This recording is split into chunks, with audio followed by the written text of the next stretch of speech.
Bismillahirrahmanirrahim. I am Dr. Niazuddin, Senior Registrar General Surgery, and our today's topic is wound healing and its intentions.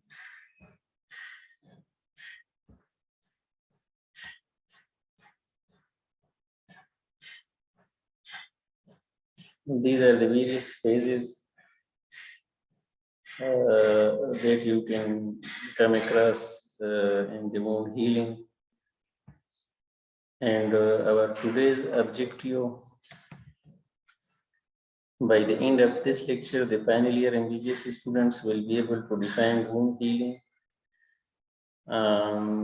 They can describe the phases of wound healing, and they will be able to classify the intentions of wound healing. Now, wound healing is defined as a process by which the body is trying to achieve anatomical integrity of the injured part and to restore full functions.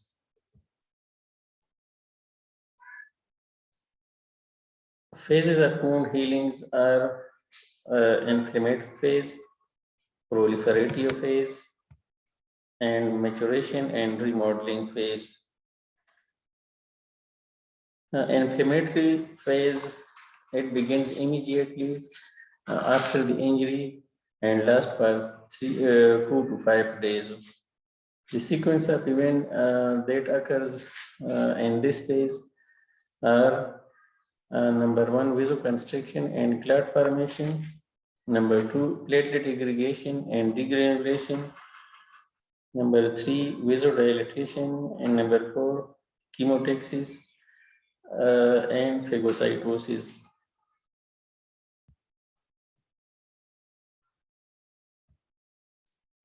The inflammatory phase of wound healing, when a wound occurs, there is bleeding, which is followed by vasoconstriction and thrombus formation. Platelets stick to the damaged endothelial lining and release adenosine diphosphate, which causes the platelet to aggregate and form a clot. Then the platelet release several cytokines such as platelet-derived growth factor, platelet factor 4, and transforming growth factor beta. These cytokines attract the inflammatory cells such as neutrophil and macrophages. Platelets and injured tissue releases vasoactive amines such as histamine, serotonin, prostaglandin, and thereby aiding infiltration of these inflammatory cells by causing vasodilatation. Macrophages remove devitalized tissue and bacteria from the wound and also regulate the activity of the fibroblasts.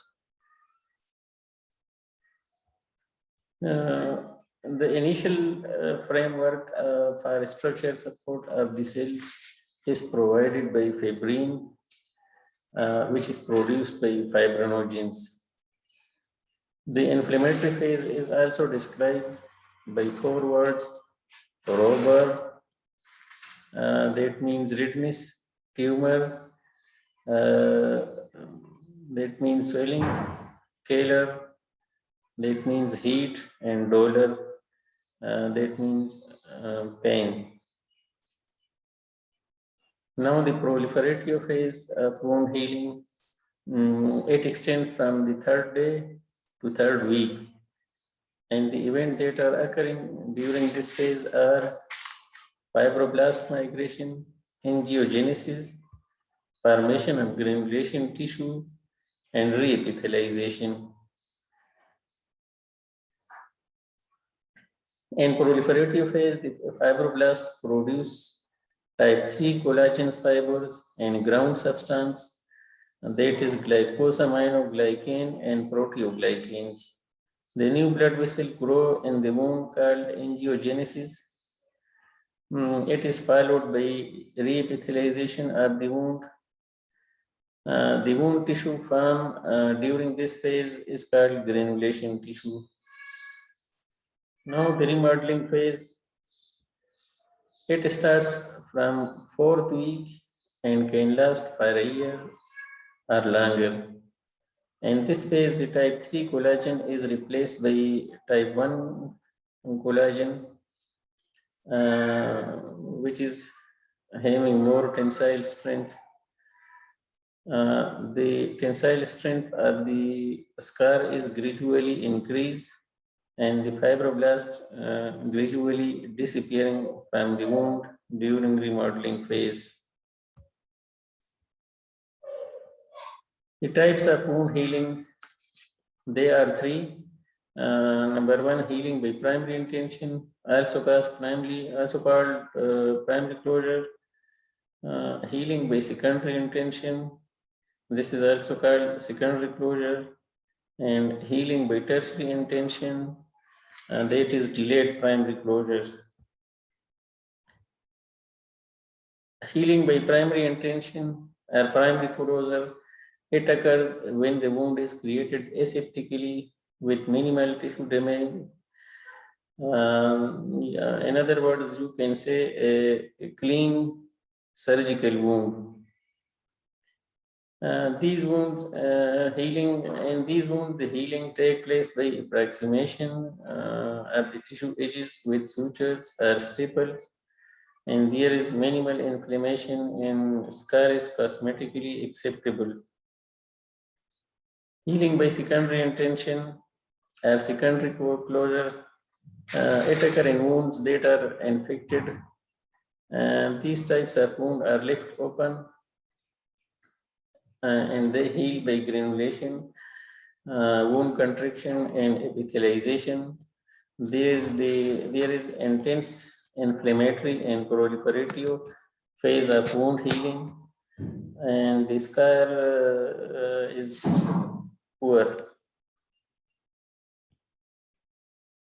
Healing by tertiary intention or delayed primary closure, the wounds that are heavily contaminated and are likely to develop infection if closed primarily may be left open for 3 to 5 days.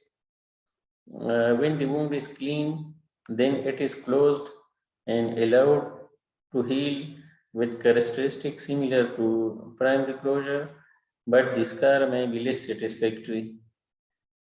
The inflammatory and proliferative phases of wound healing are well advanced here. Now these are the references from where this lecture was prepared. Okay, thank you.